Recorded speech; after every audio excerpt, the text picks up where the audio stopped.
All right, so what we're going to do today is we're going to go through the due diligence contract. I should have hopped in like Crocodile Dundee. No, even a 3-foot alligator can be pretty dangerous. So I was not that brave at all. So today I've already put out a training about the due diligence contract. You can watch that. I checked the numbers. 100 people have watched a portion of that video. So that means that about 100 people have not watched that video.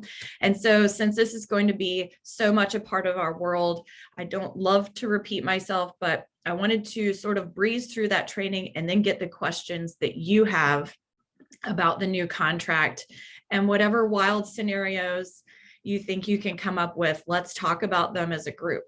So I'm going to go through this it's going to feel like it's going a little bit fast because I've already done this training, but the point is for us to go through it and then answer your questions. So I'm going to share, this is the new contract, and hopefully everyone can see it all right from there. And if you're putting something in the chat, hold on, let me make sure I have my chat up so everybody can see it. There we are. All right. So these contract changes are happening June 13th. So if you have a contract written before then, there's not going to be a need for you to update to this new contract because it's going to be grandfathered in. The only changes that you're going to be seeing are in the highlighted portion. There's no other changes to the contract that have been made.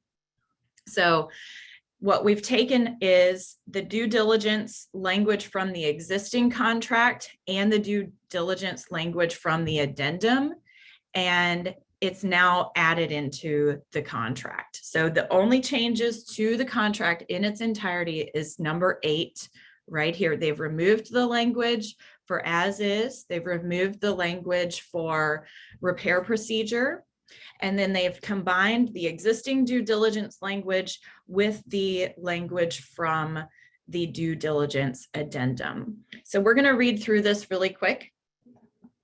The due diligence period begins on the effective date and shall expire at 6:00 p.m. on this date. Any extension to this date must be made in writing and agreed to by both parties. So this is a hard date. It's a calendar date. I don't recommend making this date on a Saturday or a Sunday. I would pick a normal everyday weekday, not a holiday, anything like that. And this is a calendar day. It's not business days. It's not anything other than calendar days. During the due diligence period, buyer may take timely, prudent steps to help buyer inspectors, seller estimators, and realtors all have adequate time for the buyer to coordinate inspections and repair requests, seller to obtain repair estimates, buyer and seller to negotiate repairs, and buyer to potentially and timely, properly due diligence, terminate, or buy. All right, what you will notice in this language is that this is for both the buyer and the seller. This contract is not skewed towards any one person, all right? Depending on how it's written is going to depend on who this contract will benefit. You can write this in ways that benefit the buyer. You can write this in ways that benefit the seller. The buyer can do any and all inspections and submit any and all repair requests and extend the due diligence period. So there's lots of things that can be done during this time. There's no requirement for the buyer to do anything. I worked with a very interesting agent last week that said, well, we don't think the buyer did their due diligence. They aren't required to do anything. They can do all the inspections or they can do none of the inspections. There's no requirement for anyone to do anything during this time, okay? Now, what is a requirement is whatever you are going to do needs to have taken place and been negotiated by 6:00 on this hard date. All right. What we don't want, we as agents and realtors, We know that a buyer can get out of a due diligence contract during the due diligence period for any and all reasons. We know that. They could find an inspection that they didn't like and they weren't willing to, they thought, you know what, even if they agree to these repairs, we still don't want the house. They could have a bad dream. An alien could appear to them from outer space and say, you better not buy this house. Any reason they can think of, they can get out of this in due diligence. All right. We know that. But what you don't want to do is walk around as an agent and go, this new contract, you can get out of anything at any time. Isn't that great? That's not helping your buyer to buy a house. If you position this new contract to every single one of your buyers as, you know what, don't worry about it. If something goes wrong, we can get you out of it. That's not going to help your buyers buy a house, because they're going to find a reason. Something happens in every single transaction. They're going to find a reason.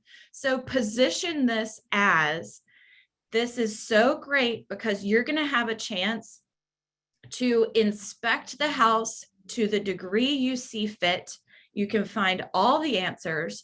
We can now ask the sellers for any and all repairs. They're not required to do any repairs, but you can ask if there's nail pops or a crack or any type of thing you want to ask for. You can now ask for those things.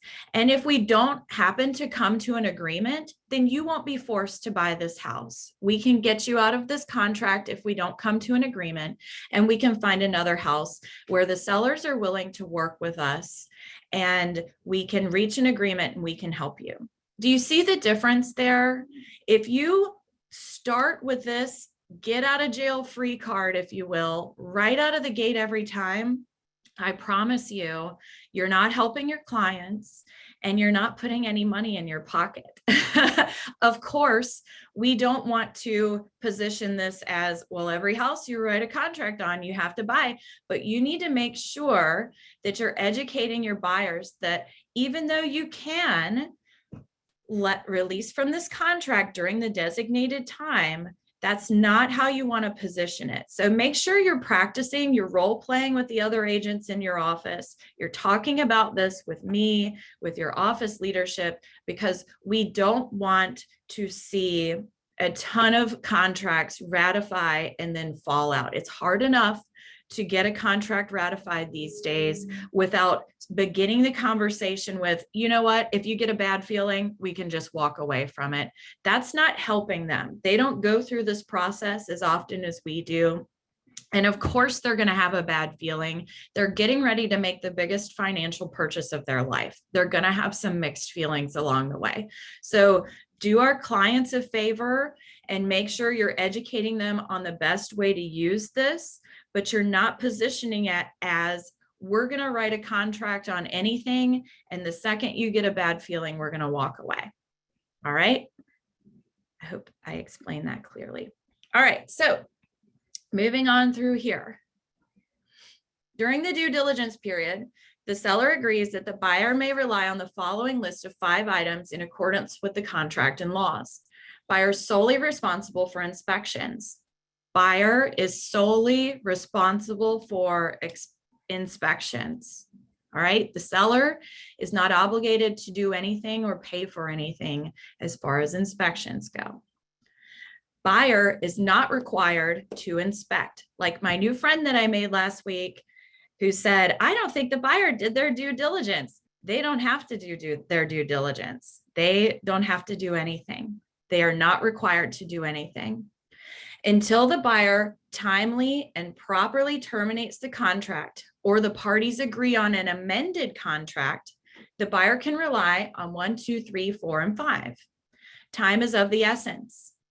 Time is especially important with this contract. We're down to one date, you guys, and one time. So whatever date is put in here, and then 6 o'clock. That's the date and time you need to have on your calendar for every contract that you ratify. It would be a good practice to put something on your Google Calendar and maybe a warning 48 hours before to make sure, because You really need to make sure that we are paying attention. Delivering a repair request does not extend the due diligence period. So what's the 1, 2, 3, 4, and 5?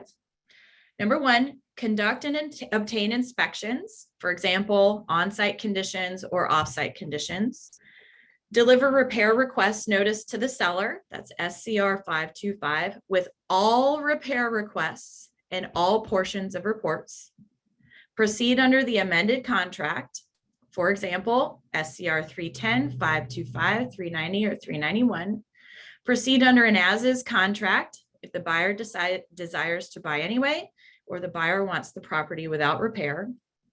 Terminate the contract by timely and properly delivering the notice of termination and the termination fee to the seller within the due diligence period. Termination. During the due diligence period, buyer may unilaterally terminate this contract only by delivering to the seller both notice of termination and a termination fee of this amount in U.S. good funds. During the due diligence period, should the buyer fail to obtain a new amended contract with the seller, or buyer fail to timely and properly due diligence terminate the contract during the due diligence period, then this happens. The buyer agrees to buy and the seller agrees to sell the property as is. So said another way, if you don't choose to proceed as is, you don't deliver repair requests, or you don't terminate the contract by 6:00 p.m. on this date, you all agree to move forward with an as-is contract. So if you don't do anything during this due diligence period, now, depending on the way the contract's written, the only way you can get out of this contract using a contingency is by financing, CO 100, or an appraisal contingency. The repairs, due diligence, all of that is now done after this time. As is means buyer buys the property for the purchase price, seller maintains the property from the effective date through closing, subject to normal wear and tear, otherwise without repair or replacement, and sells the property for the purchase price unless otherwise agreed on in writing by the parties in this contract. Okay, so backing up, we've read through everything. So now that we've read it, this really walks you through each step. If you're wondering, what do I do? Read through this carefully and it will give you step by step. And we're going to go through this today to make sure that you're really comfortable with it. But if you have questions, always refer to the contract. All right. They have a lot of great explanation in here as to exactly what happens. And they've made it in pretty clear language, so it shouldn't be interpreted by anyone any differently. So the buyer can do any and all inspections and submit any and all repairs or extend the due diligence period. If you don't do any of these things by 6:00 on that hard date, then it defaults to the as-is contract, as we talked about. Now, how much money do we put for due diligence? Is there a set amount that we put for due diligence? Absolutely not. It depends on the property. There's no set amount for due diligence. If you want a longer due diligence period and it's going to be off the market longer, then I would offer a higher termination fee. You need to consider, how long does my buyer need to look at this house? How long will it take to do any and all inspections and have the sellers review those items and respond? And then you want to add 2 days. So let's talk about that a little bit more. If the buyer needs 5 days to conduct all of their inspections, and then the seller needs 3 days to receive whatever list of repairs we're going to send over in order to think about it, to get a quote if they need, and respond, and then you're going to add 2 days. So if the buyer needs 5 days and then the seller needs 3 days, we would make the due diligence period for 10 days. Does that make sense? However, so think about your buyer. Remember, as part of our licensure, we are sworn to protect the public. And this means we have to consider the buyer, depending on who we are representing, we have to consider the other side. We have to make it as fair as we can for all parties. So for the purposes of our discussion today, we're going to be representing the buyer because we're practicing writing these contracts. So if we represent the buyer, you think about the buyer. All right, how long do my people need? Okay, now we think about the seller. How long does the seller need? And then we add 2 days. All right. And it will be different with every contract. The termination fee is 100% negotiable by the parties. All right. This isn't a case where you need to put some dollar amount in this spot right here in order to make it a valid contract. That's something you're going to hear out there in the wild is, well, it has to have a dollar amount, otherwise it's not a valid contract. That's incorrect. Just like it doesn't have to, you don't have to have any earnest money for it to be a valid contract. That's something that is, I don't know how that got perpetuated because it's never been true. But if you hear that out there, please be kind and educate our colleagues out in that wild that that is not the case and they should consult an attorney. So this can be zero. However, in today's market, it is probably going to put your buyers in a better position to have some kind of money there. So if you are thinking about, so when you're determining how much you want to put there, think about how long you're asking these folks to take their home off the market, and also consider how popular is this house? Is this something that has had no showings on it over the last 2 weeks, or were there 20 showings in a 48-hour period? That's going to help you gauge how much money you're offering, how competitive you want your offer to be, and also the price point of the house. You're probably not going to offer, you're not going to take a $1.5 million house off the market for 2 weeks and offer them $100 in a termination fee. They're going to be losing money. So take into consideration maybe how much they would be paying for their mortgage, and it's negotiable. The sellers can come back and say, hey, we definitely want to work with you, but we would like the termination fee to be $2,000 instead of $1,000. That's well within the seller's right to ask for that. The termination fee is not paid in advance. It is paid only when the contract is terminated. I'm going to say that one more time because it's so important for us to get to understand this well. The termination fee is not paid in advance. It's only when the contract is terminated. So you don't want to say, oh, well, the termination fee is $2,000. Just write a check and I'll hold it and then I'll have it later. Nope, absolutely not. Not only does that violate the license law, you are never to hold any funds. You have to turn them over to the broker. But our brokerage doesn't hold earnest money. Okay, so this is not something that people need to be cutting checks for right out of the gate. It's only if you need it. All right. If the buyer does not write the check, it's not going to come out of the earnest money. The earnest money and the termination fee are 2 different train tracks. Okay, the termination fee can't be taken out of the earnest money, and vice versa. They're 2 separate things. So if you do end up terminating this contract, that termination fee goes right over to the seller, and then you have to negotiate your earnest money. There's no automatic earnest money goes to anyone anywhere in this contract. Nowhere does it say the earnest money goes to this person if this happens. And we should never be writing that into our contracts. Oh, if this happened, earnest money goes back to buyer or earnest money goes to seller. That's unauthorized practice of law, and you should never write that into any contract or addendum ever, or you could get in a lot of trouble. We could all get into a lot of trouble. So question you might ask is, what happens if the buyer refuses to pay the termination fee? If the buyer doesn't write the check or send the Venmo or the PayPal. We'll talk about other options in a moment. If they don't do that, then they have not fully terminated the contract.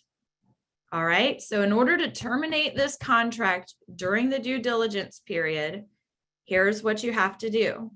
You have to send over the notice of termination to the other side, and you have to get the termination fee over to the other side by or before 6 o'clock on the date listed right here. If you fail to do that, then you have not terminated the contract and you could end up in a lawsuit. If you just you're like, well, I'm not going to buy this house. Well, they're going to sue you. And they're not just going to sue you for the termination money, you being the buyer in this sentence. They're not just going to sue the buyer for the termination money. They're going to sue them for the price of the house. They're going to sue them for interest, any additional interest they would have to pay based on how they're buying other homes and other damages. So it can get expensive really, really quickly.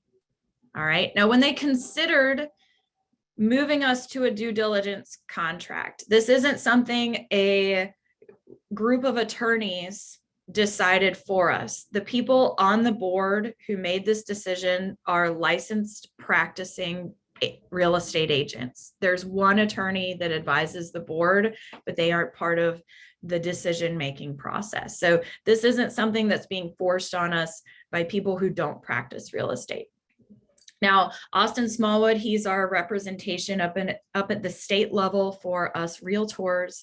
And he said that with the time that they've been practicing this and had the legal hotline open, there's been 2, maybe 3 times where someone has refused to pay the termination fee, and they've all ended up in a lawsuit. Okay, so they don't anticipate there being a lot of refusal to pay this over time. Okay, so let's talk about repair requests really quick.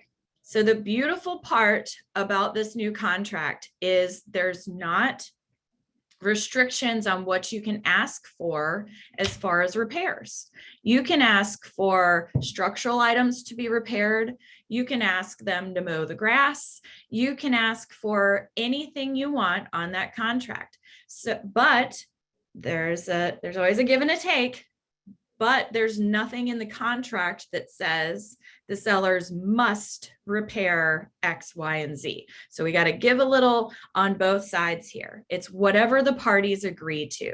Okay, so you want to make sure that your folks are asking for everything that they want, but also that they understand that the seller is not under any obligation to fix anything. They can counter a repair request, they can deny a repair request, or they cannot respond. There's no requirement for a seller to respond to repair requests as you're negotiating these out. You want to make sure that what you sent over was received.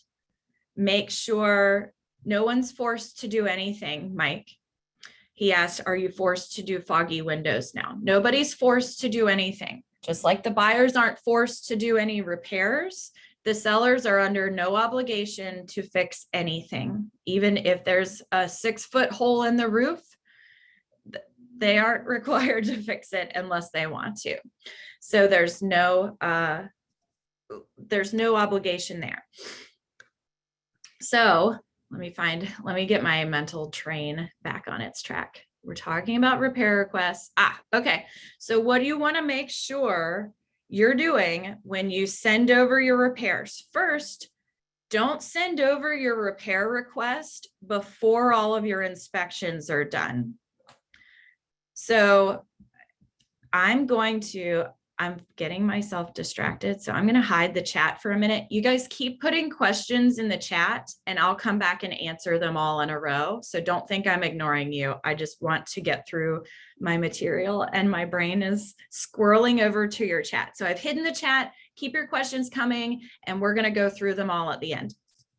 All right, so with your repair request, what you don't want to do is send over a partial list of repair requests. Make sure all of your inspections are done and have one long or short list with all of your repair requests. Because what happens is, as soon as you send over your repair requests and there's a type of agreement, the due diligence period is over.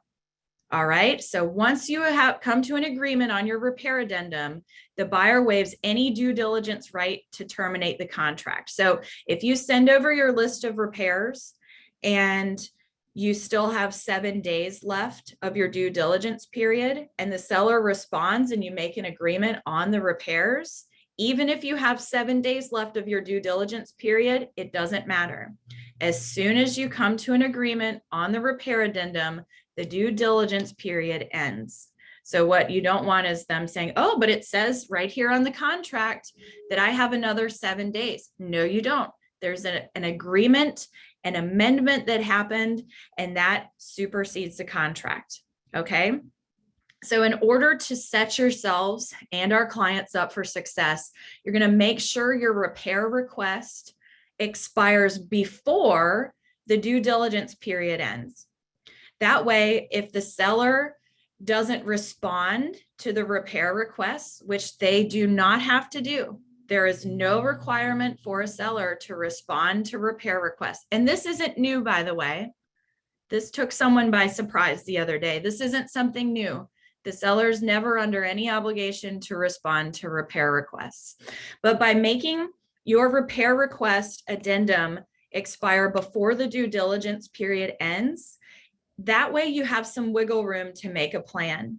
You can send a small, if they don't respond and you're running up against that deadline, you can send a smaller list of repairs. You can ask to extend the due diligence period. You can get some quotes to see what it would cost the buyers to make these repairs. And if they still want the house, you still have time to make these decisions.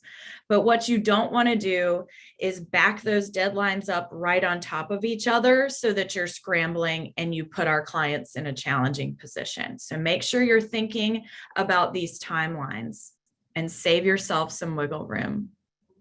Now, the notice of termination that's sent over. So if we decide to terminate the contract during the due diligence period, the things that are needed are the notice of termination and the termination check. The seller does not have to sign the notice of termination. That's a unilateral document and it's only signed by the sender. So if we're representing the buyer and we send over the notice of termination, that doesn't need to be signed by the seller. The notice of termination funds need to accompany the notice of termination. Those are the two things that you have to have. All right. And that's included in this language in the contract. And it tells you exactly what you need. Now, best practices for terminating a contract. The two things you have to have are the notice of termination funds and the notice of termination. If it were me, I would also send over the release of contract. Remember how we said earlier, the two train tracks, the earnest money and the notice of the termination fee are two separate contracts. Excuse me, two separate train tracks. They are negotiated separately. They are not to be commingled in any way. It's my view that there's no better time to get the seller to release the earnest money back to the buyer than when you've just handed them a check. So if I were you, you have to have the termination fee and the notice of termination, or if you don't do that, you're defaulting to an as-is contract. I would also send over the release and hopefully everything's going well and they will hopefully release the earnest money back to our buyers there, but send that over. Now, even if you get into trouble and the due diligence period extends, you can still terminate the contract due to financing, CL 100, or the appraisal outside of due diligence. But during the due diligence period, it allows for any reason. Now, we talked a little bit about this early on. The buyer does not have to reveal why they're terminating. And in most cases, if you do reveal why it's terminating, there's feelings and emotion that happen and that it tends to get a little sticky. If you go, well, they didn't like the paint color and they thought it was messy and there was a smell, and that's not going to, it doesn't matter, okay? The buyers don't have to reveal why they're terminating, and it's probably not going to be beneficial for the buyer-seller relationship for you to tell them all the things that are wrong with their house, all right? It's just best if you say they've decided to terminate. They don't have to reveal, you don't have to share this information, and I advise you not to do it. Now, you can, of course, but from the seller side, whatever they learn is going to be a material fact, and then they have to disclose it on the seller's disclosure moving forward. So if you're representing the seller and you are pushing people for information, just know if you get that information, you're going to have to disclose it because it's material facts. This same agent that I befriended last week was working on one of our transactions, and they were demanding to know why the buyers were terminating the contract. And they said, no release will be signed until we're told why. And my response was, oh, is that what the seller said? Because that's not what the seller's saying. It's what the agent is saying, not their client. The buyers owe no one an explanation as to why they are terminating the contract. So make sure that you are, we don't want to be combative with our other agents, but don't let them bulldog you into revealing this. They don't need a reason why. It's their right to terminate for any and all reasons within this period of time. So pros for the buyer. Like I said, there's a give and take on anything. They can ask for anything that they wish. They can conduct any inspections that they deem necessary, and it avoids someone having to decide, whether it be the seller, the buyer, and inspector, if something's operable or structural. What an operable air conditioning to me is not going to be an operable air conditioning to Jeff Cook. Like we're going to have two different degrees, degrees as to where we like our air conditioners to work. All right. The buyer wants it fixed. Okay. Does the seller want to fix it? Can we come to an agreement? That's really the long and the short of it. Now, again, we don't want to position these as, oh, we can write contracts all over town. That's going to get very expensive for your buyers, because a lot of sellers in the current market that we're in are going to ask for a termination fee. So you don't want to, not only for your sake, after you finally find a house to write a contract on, you don't want to make it so it's crazy easy. Make sure our clients understand this is a legal contract, and there's certain due diligence that they're agreeing to. If we go back to the beginning of this contract, it says parties are solely responsible for obtaining legal advice prior to signing this contract and during the transactions. We are recommended for obtaining legal counsel.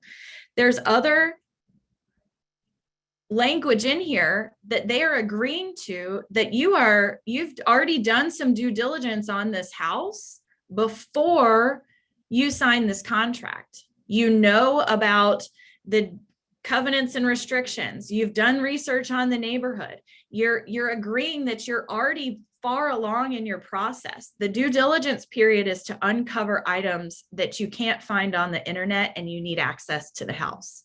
All right. So let's not position our buyers as we can do whatever we want, because they're going to be writing checks all over town as they get out of these contracts.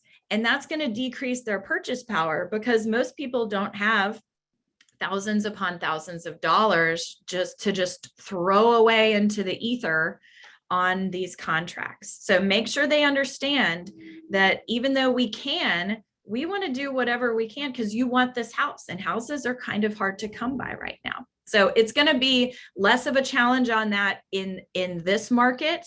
But as we've seen, even if you've only been around for a year or two, the market ebbs and flows. So as inventory gets a lot more abundant, we're going to be seeing people wanting to get out of contracts a little bit more. So make sure they understand that they are signing a legal binding contract, and we can do these things, but it's in everyone's best interest to try and hold it together. Now, some pros for the seller. This makes the repair process much cleaner. And it's an easier path to put the house back on the market. So listing agents, as soon as you get that notice of termination, let's get that in SkySlope and let's get it back on the market. You don't have to negotiate the earnest money and the release in order to get the home back on the market.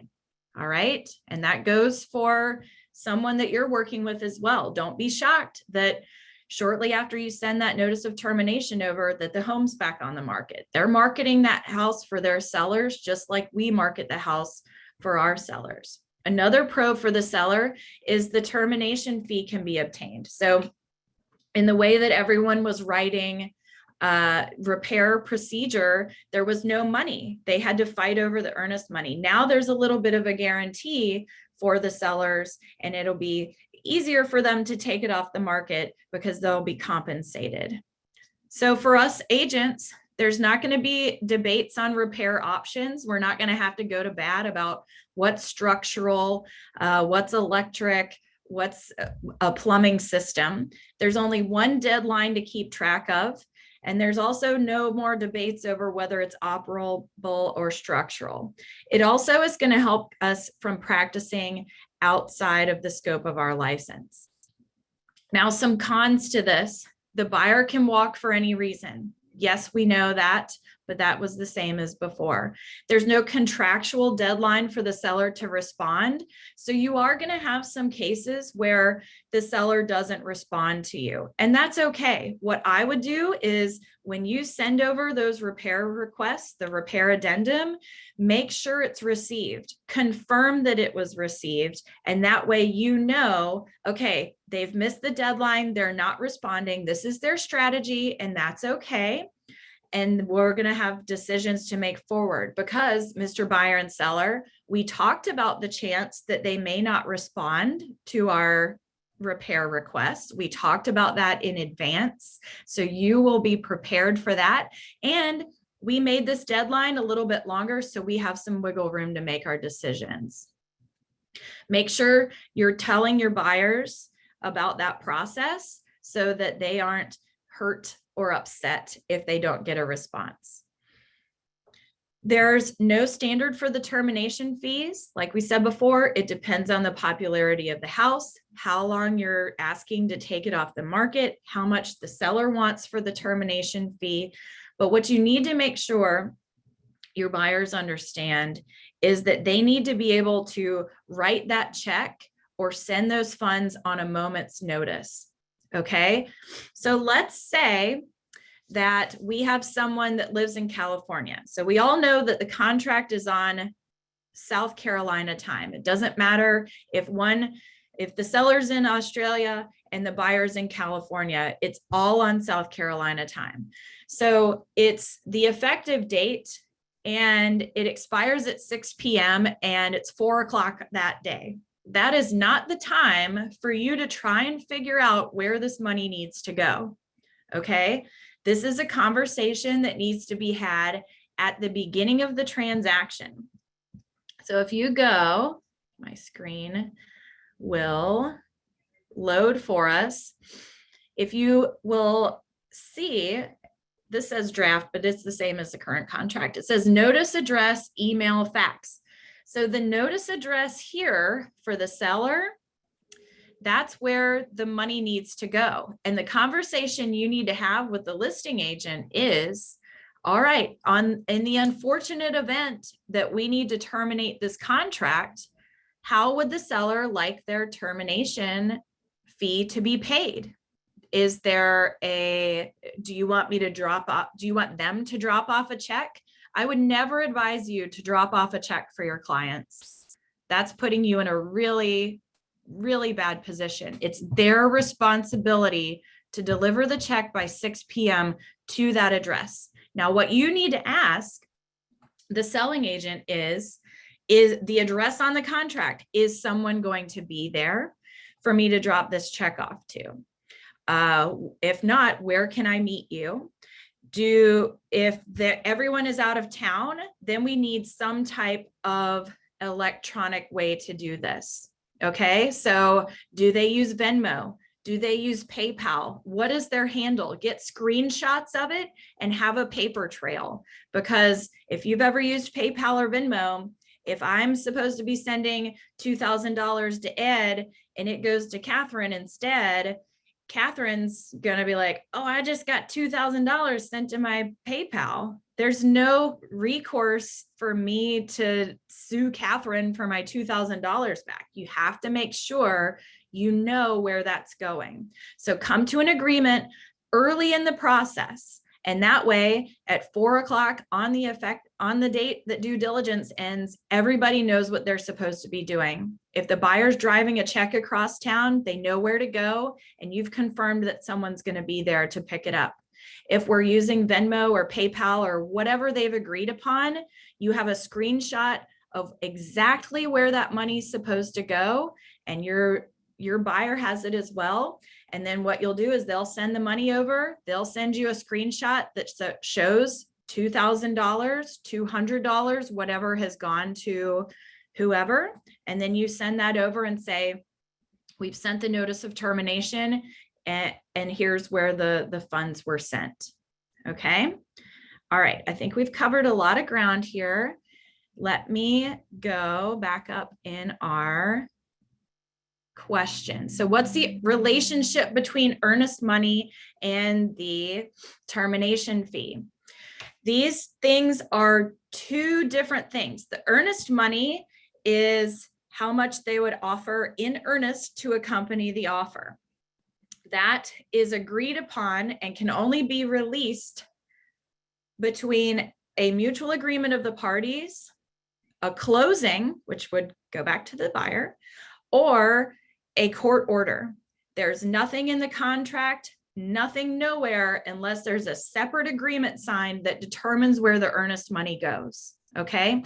The termination fee is a payment from the buyer to the seller upon termination. They don't write this check at the beginning of the contract. You don't hold this check. It's a payment made directly from the buyer to the seller. Earnest money is deposited with the escrow agent. In our case, our attorneys hold our money, and they hold it in escrow until there's a closing, mutual agreement of the parties, or a court order. And there are ways, I'm not going to go down a rabbit hole on this, but just so you know, some attorneys may have an escrow agreement where if XYZ happens, the money goes to this party.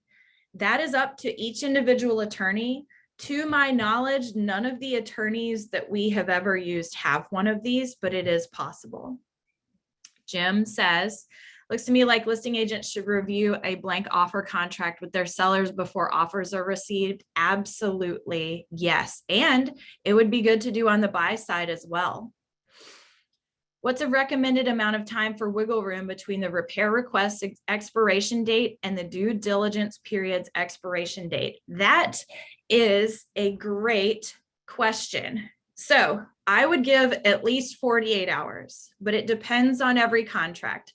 But I would give yourself a good 2 days of wiggle room in order to, if the seller doesn't respond to the repair request, which is okay, you can send over a shorter list. If your people are like, you know what, I don't want the crack in the pool fixed. My brother's a pool guy. We'll figure it out. Take that off of there. I'm sure that's why they didn't respond. Send over a shorter list, but also have that notice of termination and termination fee ready, because they don't have to respond to the second one either.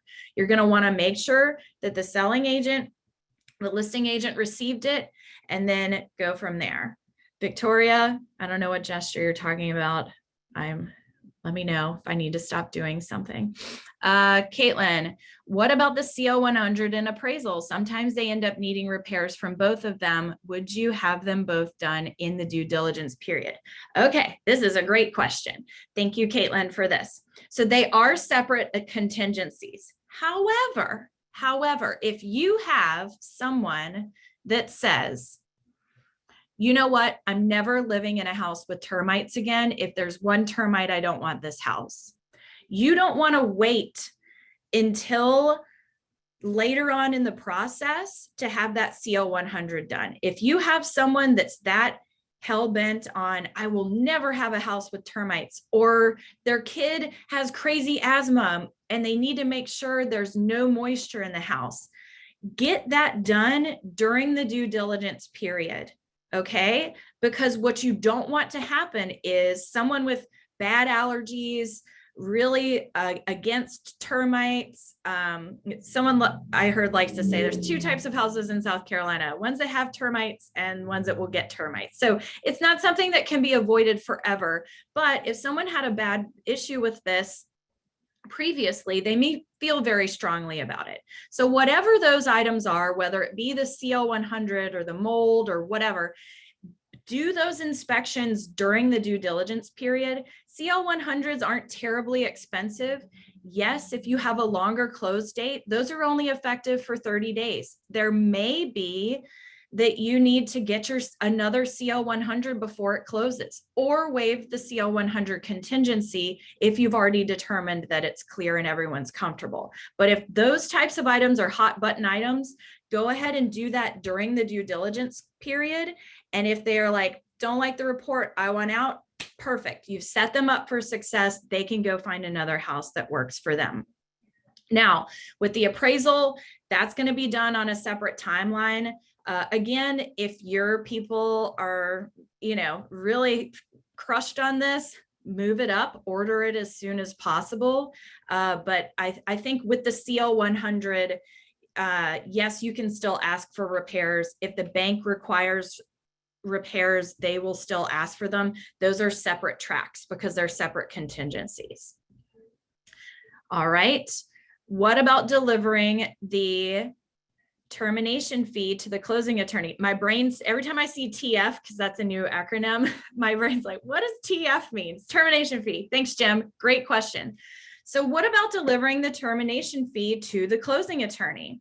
You could, however, is that closing attorney going to get to the seller at the notice address by 6:00 p.m. on whatever date this is? Are they going to do that for you? I wouldn't hand over that control to someone else.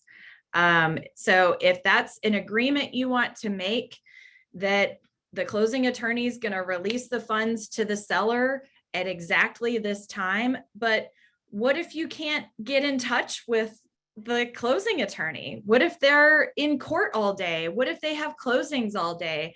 You want a direct line from the buyer to the listing agent or the buyer to the seller's account, however you agree to it, because unless you have a separate agreement in writing, this contract's going to prevail. All right. So if that closing attorney doesn't do their job, then you're at 6:00 on that date, you're moving to an as-is contract. Does the seller have to confirm that they received the termination fee prior to 6 p.m. on that date? I don't think they have to confirm, but you're going to know. You're either going to have a time-stamped screenshot of where you Venmo'd it or what have you, or you're going to get a receipt. Your buyer's going to get a receipt when they drop that off at the attorney's office, at the office of the other agent, whatever. Deborah asks, what if it is a VA loan? The type of loan has nothing to do with the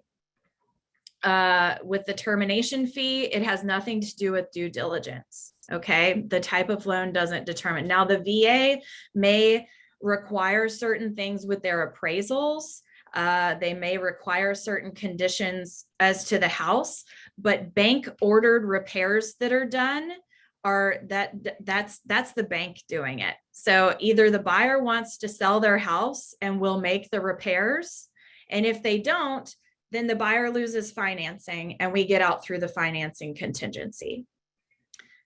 What addendum do we use for extending the due diligence? We have a blank addendum that you say buyer and seller agree to extend the due diligence period to this date, 6 p.m. on this time. If there's another one that comes up with using this new contract, I will be sure to share it with you. CO 100 is a contingency. They won't have to pay the termination fee, correct? So glad you asked. Termination fee is paid during the due diligence period only. Okay, so if you get out of, release from, terminate the contract outside of the due diligence period, you do not owe the termination fee. All right, that's only during the due diligence period that you owe that fee. What about constructive receipt for the termination fee that the buyer pays the closing attorney or the listing agent on behalf of the seller?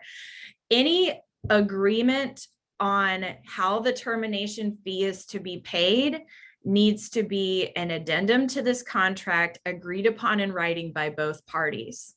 Real estate's great because there's a million ways to do it. There's absolutely a million ways to do it. So as long as the parties agree, then you can do it however you'd like. But the chances of you having an outside agreement on what this looks like is not, that's just not something that's going to be happening on a regular basis. So will it come up? Sure. But having something in place every time, that's not, I think I'm confident in saying that most of our real estate closing attorneys around town don't want to be responsible for this because they don't have to be. And they aren't going to want to be in the business of holding termination fees in addition to the escrow money, because those funds can't be commingled in any way. They have to be kept separate. What if you terminate during the due diligence period due to the CL 100? Pay the termination fee. All right, because if you wait, for example, if you are like, well, I don't want to pay this money because I don't like the CL 100. If you're just walking because of the CL 100, you need to do it during due diligence if you have that information. If you are doing it outside of due diligence, the seller has the opportunity to fix it. But if your buyers want the chance for the seller to fix it and move forward with the contract, go through the normal contingencies. But if they are saying, you know what, I don't care what else this says, if they agree to fix it, I don't want this house, then you need to go through with the due diligence and pay the fee, because what if they come back and say, no, I satisfied the CL 100 contingency, I upheld my portion of the contract. You're the one who is potentially in breach now because you're just walking away, even though I fixed the CL 100 issues. You see the difference there? All right. Any other questions? I'll have this on the drive for you. I will have the other training on this on the drive for you. I'm sure we will have questions come up. Please send them my way, because if you have questions, other people will have questions. So I will have this on the drive for us. They typically upload it into zip forms the morning of whatever day they're releasing it. So give me a couple hours. I'll email it out to everyone so you can have it immediately, but I'll get it updated in the packets, hopefully within 24, 48 hours of it becoming available. Danger Dad says, it seems like the method and type of termination fee delivery should be established at contract. Yes, absolutely. So what you're going to want to do after you ratify is go down to this last page. My apologies. This always goes a little slow when I am zoom in. So look down here. and see what they have. If they just have an email address, is that where you want the funds sent? Should the unfortunate situation happen that we terminate this contract? If not, let's get that on there. Let's have in writing an agreement between the parties that should we terminate this contract, this is what we're going to do. All right. Plan that out ahead of time. Don't do it 2 hours before due diligence ends. Okay. With any contract, you have to plan, mark your calendars, look ahead, protect our people and yourselves. All right. We don't want to drop the ball on this.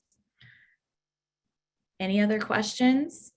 To terminate during due diligence, you need the termination fee, the notice of termination, and it would be wise to also send the release of contract over at the same time.